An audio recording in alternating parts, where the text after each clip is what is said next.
once-make-me-come-here expression never changed, but his startling dark eyes looked into mine. He was part of my security tonight. He and his sister, Rodina.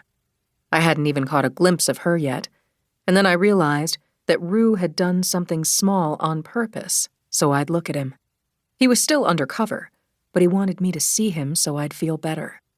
It did help me feel better about Demos, the ancient vampire that had come to town recently and attacked us. We'd almost canceled my family's visit, but Demos had left us alone after the first attempt. We were hoping he'd found us too powerful and just gone back into hiding. We'd delayed my family's visit for weeks, but when we couldn't find Demos, and he didn't try to find us again, we finally had to move forward with fitting my dad for his outfit if he was giving me away.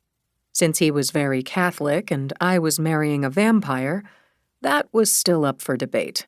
Hell, my family was only now agreeing to meet Jean-Claude. They might not even be coming to our wedding. Rue turned away, putting the magazine back and sighing so heavily. His body language clearly said just how bored he was with the magazine, being in the airport, waiting for some stupid relative or...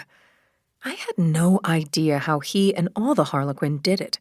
They were some of the best covert operatives in the world, maybe the best, but I hadn't met enough covert ops people to judge. I looked at Nikki. I was going to say I am not scared, maybe nervous enough that it's a type of fear, but if Rue broke cover to try and reassure me, then he's picking up on more than just nerves. The three of us can feel it, Anita. It's more than just nerves. I frowned up at him, and in the 4-inch heels I was only a few inches shorter than him, so I didn't have to strain my neck. I almost said, "Aren't you scared of your family?" Most people say it as an offhand remark, a joke almost, but Nicky looked down at me with his one blue eye, and an eye patch where the other eye should have been. I wouldn't joke with Nicky about scary families, because his mom was still in jail for what she'd done to him and his siblings.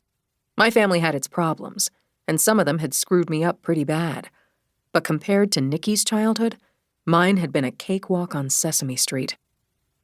"I don't think I'm afraid of my family," I said, shifting my weight again in the heels. Nicky gave me a look that said plainly he didn't believe me, but I believed me, so it was okay. Was I really afraid of my very Catholic family meeting Jean-Claude for the first time? I ran my fingers down the pleats of my skirt. I was regretting it, like the heels. I wasn't usually a pleats kind of girl, but they made the skirt swing as I moved, and it was the nicest skirt I had that wasn't skin-tight. Somehow, skin-tight and short wasn't a meet-the-family outfit. So, pleats with a royal blue silk shell blouse that matched the blue in the plaid of the skirt. The short bolero jacket was black, which matched the rest of the color in the plaid. The jacket didn't quite hide the badge clipped to my waistband, but did hide the gun that was in an inner pants holster just behind the badge, and the extra magazine ammo holders on the other side of the skirt. I had a tailor who reinforced all the waistbands on my girlier clothes. Otherwise, the skirt would never have held up to this much equipment. I was even in full makeup, which I almost never wore. I looked like I was ready for a hot date instead of seeing my family for the first time in years. I knew why I had dressed up, and thanks to being metaphysically connected to Nicky and other people in my life, they knew too. I'd been prepared to see my dad and stepmother, Judith, to discuss if he was walking me down the aisle or if they were even coming to my wedding, but I hadn't expected that my stepsister Andrea would be coming with them. She and I were both over 32. She was a lawyer, and I was what I was. She was even engaged to another lawyer. Of course she'd get engaged if I was engaged. I couldn't beat Andrea at anything that mattered to my family. Andrea was the girly one. The perfect, blonde, blue-eyed, straight-A student. She was even tall like her mother. I got good grades, but not as good. People told me I was pretty when I cleaned up or wore makeup or dressed nice. She was always dressed up, always perfect.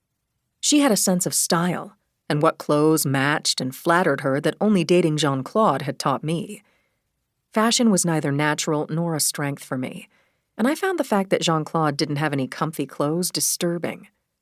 What kind of person didn't have any sweats?